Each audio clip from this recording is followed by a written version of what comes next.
खुलुमबाय रायजोफोर, दिनै फुंबिलिनि खौरांफोरा जाबाय आसामाव आयेन बेरेखायै हा दखल खालामनानै थाग्रा मुसलमानफोरखौ आरोबाव एभिक्सन खालामगोननि इसारा मोननाय जादों। बावैसो सान सिगाङाव कामरुप जिल्लायाव एभिक्सन खालामखांनायनि उनाव आरोबाव आसामाव एभिक्सन खालामनो थियारि खालामदों होनना बे समाव मिथिनो मोननाय जादों।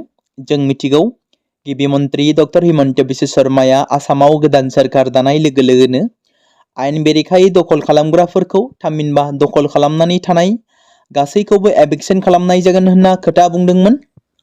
बेराफारसेथिं बे बिथिंखौ नोजोर बोनानै नायोब्ला फैबाय थानाय समफोराव बिटिसिआवबो एभिक्सन खालामगोन नामा? मख'जाथावदि बिटिसिआवबो गोबां सुबुंफोरा बर' जायगायाव एबा 6 सिडुल ओनसोलाव हा आवग्रिनानै दं। बर' एबा ट्राइबेलफोरनि अनगायै गासै माइनरिटि हारिनि सुबुंफोरखौ एभिक्सन खालामनांगौनि दाबिजों थांनाय माखासे दान सिगांनिफ्रायनो बिटिसि सोरखार आरो बिटिसि हाग्रा बिफानखौ खावलायबोबाय थादों, आर'जलाइ गथायबोदों। बड'लेण्ड जनजाति सुरक्षा मन्चनि आफादगिरि बtr नार्जारिया आरो जुदि बिटिसिआवबो एभिक्सन खालामनाय जायोब्ला बर' एबा ट्राइबेलफोराबो होखारजागोन नामा? जेराव 6 सिडुल ओनसोलाव थानाय माखासे माइनरिटि सुबुंफोरखौ एभिक्सन खालामनाय जायोब्ला बर' एबा ट्राइबेल सुबुंफोराबो गोहोम गोग्लैगोन नामा? बेखौ उननि समासो फोरमायसिगोन।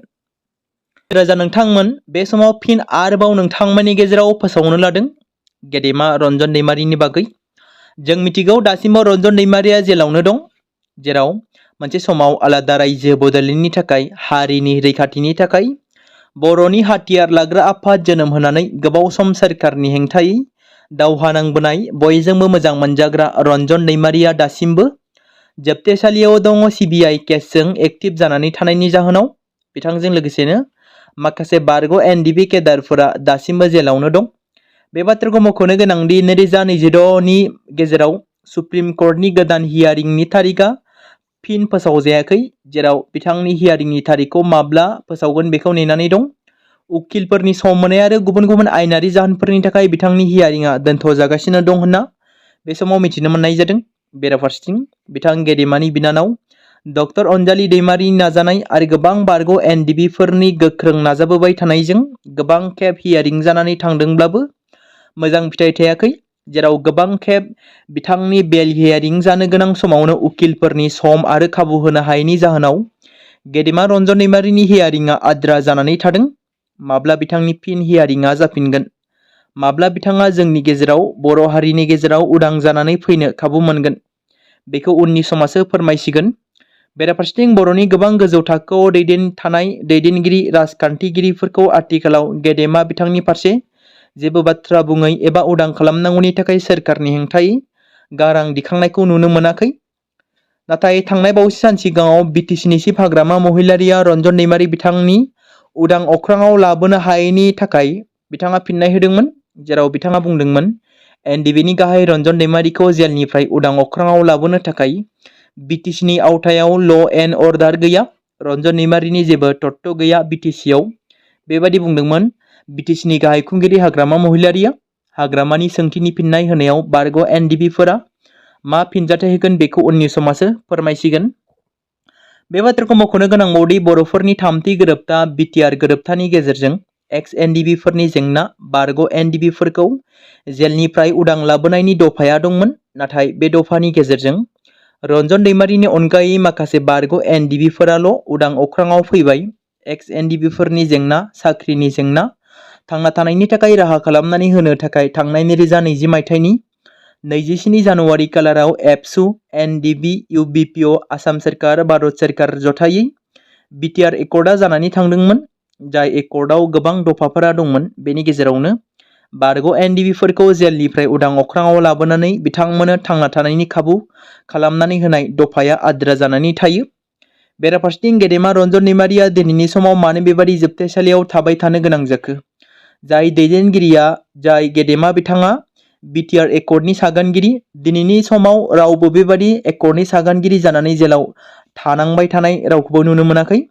सोर गारां दिखांगोन फिन आरोबाव गेदेमा रन्जन दैमारिनि थाखाय? सोर दैदेनगिरिया, सोर राजखान्थिगिरिया उदां लाबोनांगौनि थाखाय हाबा मावगोन? थांनाय बावैसो सान सिगाङाव थामहिनबा 13 आगस्ट खालाराव बिटिआर गोरोबथानि आद्रा थानाय दफाफोरखौ थाबैनो मावफुंलांनाय आयदाफोरखौ बिथा खालामनानै भारतनि मानगोनां union minister of state for home एफेयार्सनि नित्यानन्द रायनि मासि लानानै दैदेननायाव गोदान दिल्लीनि बिथांनि मावख'नि न'आव मोनसे गोनांथार सावरायनायबो जानानै थांदोंमोन, जाय सावरायनायाव एनडिबिनि सोद्रोमाफोरखौ जेलनिफ्राय बख'नायनि बागैबो सावरायदोंमोन। जाय सावरायनायाव दुलाराय बर' फरायसा आफादनिफ्राय आफादगिरि खोरोमदाव औवारिजों लोगोसे गाहाय नेहाथारि कनिन्द्र बसुमतारी, नेहाथारि आनन्द दैमारी, खौसेथि बर' सुबुं आफादनि थामहिनबा UBPOनिफ्राय आफादगिरि मनरन्जन बसुमतारी, गाहाय नेहाथारि पीताम्बर ब्रह्म, बारग' एनडिबि वेलफेयार एस'सिएशननिफ्राय रुजुग्रा मोसाहारि, दानसोरां नार्जारी, एन अखाहादै बिथांमोनाबो बाहागो लादोंमोन। सावरायनायाव रायजो सभानि मानगोनां MP आरो BTRनि सागानगिरि आरो BTCनि बारग' गाहाय मावफुं सोद्रोमा प्रमद बर', MP जयन्त बसुमतारी, एबसुनि बारग' आफादगिरि दिपेन बर', BTRनि सागानगिरि आरो बारग' लोगो गाहाय मावफुं सोद्रोमा गबिन्द चन्द्र बसुमतारी, BTRनि सागानगिरि आरो बारग' मावफुं सोद्रोमा रन्जित बसुमतारीयाबो बाहागो लाबावनायजों लोगोसे सा सानजा भारतनि हम एफेयार्सनि joint secretary Niraj Kumar Bansal IS बिथाङाबो बाहागो लादोंमोन। गाहायै बे सावरायनायाव माखासे गोनांथार आयदाफोरखौ लानानै सावरायनाय जायो, जेराव BTR गोरोबथानि आद्रा थानाय दफाफोरखौ थि समाव सिमाजों लोगोसे आबुङै मावफुंनाय, BTRनि सिमाखौ बांहोनाय आरो 634 थालांनाय बर' गामिफोरखौ थाबैनो BTRआव सोसननाय, जोबथेसालियाव जोबजानानै दोनजानाय बारग' एनडिबि सोद्रोमाफोरखौ आयेनारि रेहाय होनाय आरो फिन थांना थानायनि राहा होनाय, BTR गोरोबथा 2020खौ आबुङै मावफुंनांगौनि थाखाय मोनसे रोखा रडमेप गायसननो थाखाय मिरु सोरखार, आसाम सोरखार, एबसु, एनडिबि आरो UBPखौ लानानै 3 खनायारि सावरायनाय, बर' कसारी अनसाय गाव हायुं खुंथायनि गामि सोसननाय खामानिया समबादियै जानांगौ आरो थाबैनो बिसायख'थि खुंनानै गोहो होनांगौ। बे ओंथिगोनां सावरायनायाव नित्यानन्द बिथाङा BTRआव थाबैनो गामिफोरखौ सोसननानै सिमाखौ बारायनायजों लोगोसे आद्रा थाबावनाय दफाफोरखौ मावफुंगोन होननानै खोथा होदोंमोन। नाथाय बेफोर जुदि थारैनो जाफुङोब्ला बारग' एनडिबिफोराबो जेलनिफ्राय उदां अख्राङाव जाहाथे थाबैनो उदां फैनो हायो, बेखौ आसा खालामनाय थाबाय। गेदेमा रन्जन दैमारिया गोबाव समनि उनाव जेलनिफ्राय न'फारसे फैनो खाबु मोनदों।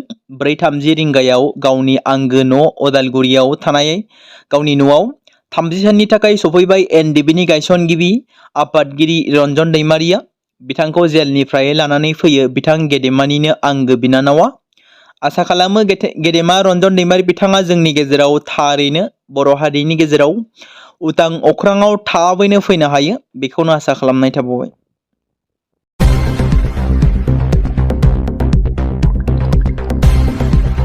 बे समाव मोनसे गोजोनथाव खौरां बाक्सा जिल्लानि बरमायाव थानाय रुरेल एकाडेमिया लानानै फैदों नोंथांमोननि थाखाय मोनसे गोजोनथाव खौरां। थांनाय HSLC आरो हायार सेकेन्डारिनि आनजादाव जाय फरायसा आरो फरायसुलिफोरा उथ्रिसारनो हायाखैमोन एबा फेल जादोंमोन, बेनि थाखाय रि-एग्जाम होफिननो गोसो गुदुं फरायसाफोरा थाबैनो बरमा सेकेन्ड गेटआव थानाय रुरेल एकाडेमियाव मुं थिसनफैनानै मेट्रिक आरो HS आनजादखौ होफिननो हागोन।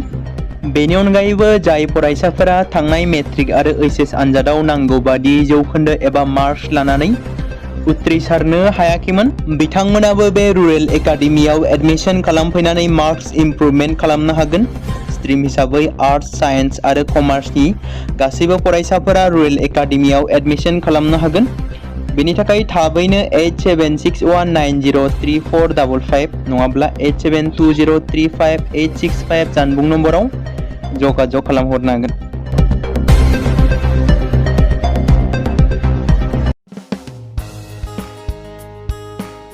बे समाव मोनसे गोनां फोसावथाय बर' सावथुन नायनानै मोजां मोनग्रा गासै बर' रायजो राजाफोरनि गेजेराव लानानै फैदों मोनसे बर'नि OTT प्लेटफर्म गोनां, जाय प्लेटफर्मनि गेजेरजों नोंथांमोना बर'नि गोदान गोजाम सावथुनफोरखौ नुनो मोनगोन।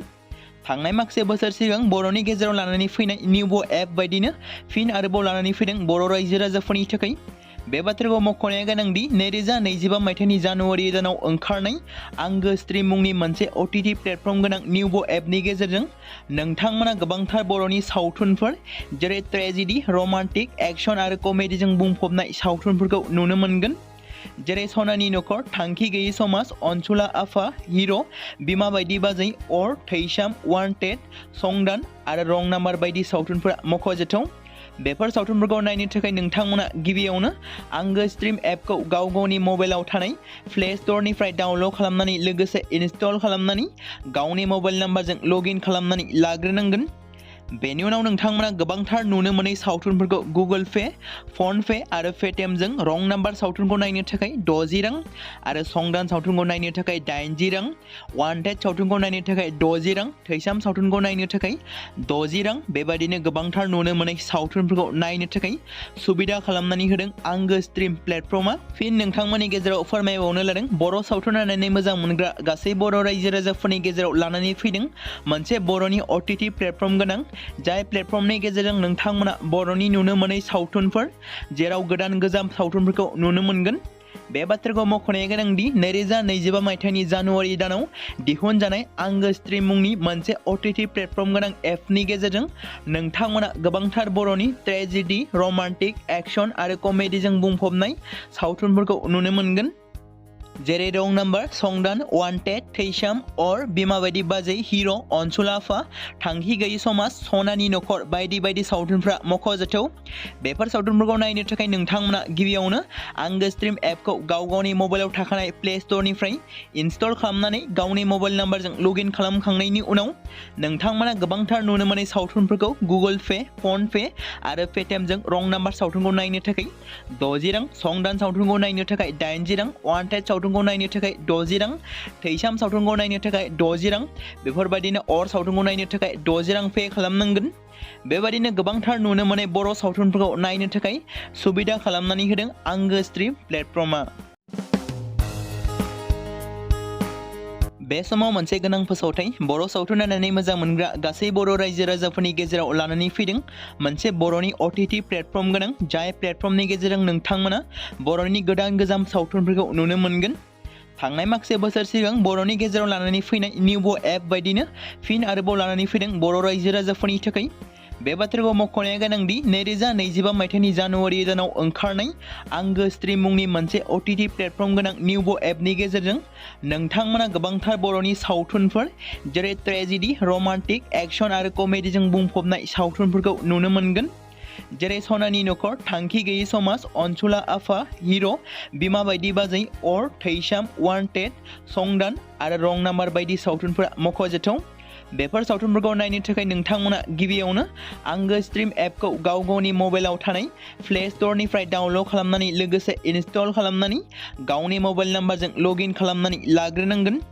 बेनि उनाव नोंथांमोना गोबांथार नुनो मोनै सावथुनफोरखौ गुगोल पे, फन पे आरो पेटिएमजों रं नाम्बार सावथुनखौ नायनो थाखाय 60 रां आरो संदान सावथुनखौ नायनो थाखाय 80 रां, वान्टेड सावथुनखौ नायनो थाखाय 60 रां, थैसाम सावथुनखौ नायनो थाखाय 60 रां बेबायदिनो गोबांथार नुनो मोनै सावथुनफोरखौ नायनो थाखाय सुबिदा खालामनानै होदों आंगो स्ट्रिम प्लेटफर्मआ। फिन नोंथांमोननि गेजेराव फोरमायबावनो लादों बर' सावथुन नायनानै मोजां मोनग्रा गासै बर' रायजो राजाफोरनि गेजेराव लानानै फैदों मोनसे बर'नि OTT प्लेटफर्म गोनां जाय प्लेटफर्मनि गेजेरजों नोंथांमोना बर'नि नुनो मोनै सावथुनफोर जेराव गोदान गोजाम सावथुनफोरखौ नुनो मोनगोन। बे बाथ्राखौ मख'नाया गोनांदि 2025 मायथाइनि जानुवारि दानाव दिहुनजानाय आंगो स्ट्रिम मुंनि मोनसे OTT प्लेटफर्म गोनां एपनि गेजेरजों नोंथांमोना गोबांथार बर'नि ट्रेजेडि, रमान्टिक, एक्शन आरो कमेडिजों बुंफबनाय सावथुनफोरखौ नुनो मोनगोन। जेरै रं नाम्बार, संदान, वान्टेड, थैसाम, अर, बिमा बायदि बाजै, हिर', अनसुला आफा, थांखि गैयि समाज, सनानि नखर बायदि बायदि सावथुनफ्रा मख'जाथाव। बेफोर सावथुनफोरखौ नायनो थाखाय नोंथांमोना गिबियावनो आंगो स्ट्रिम एपखौ गाव गावनि मबाइलाव थाखानाय प्ले स्ट'रनिफ्राय इनस्टल खालामनानै गावनि मबाइल नाम्बारजों लगइन खालामखांनायनि उनाव नोंथांमोना गोबांथार नुनो मोनै सावथुनफोरखौ गुगोल पे, फन पे आरो पेटिएमजों रं नाम्बार सावथुनखौ नायनो थाखाय 60 रां, संदान सावथुनखौ नायनो थाखाय 80 रां, वान्टेड सावथुनखौ नायनो थाखाय 60 रां, थैसाम सावथुनखौ नायनो थाखाय 60 रां बेफोरबायदिनो अर सावथुनखौ नायनो थाखाय 60 रां पे खालामनांगोन। बेबायदिनो गोबांथार नुनो मोनै बर' सावथुनफोरखौ नायनो थाखाय सुबिदा खालामनानै होदों आंगो स्ट्रिम प्लेटफर्मआ।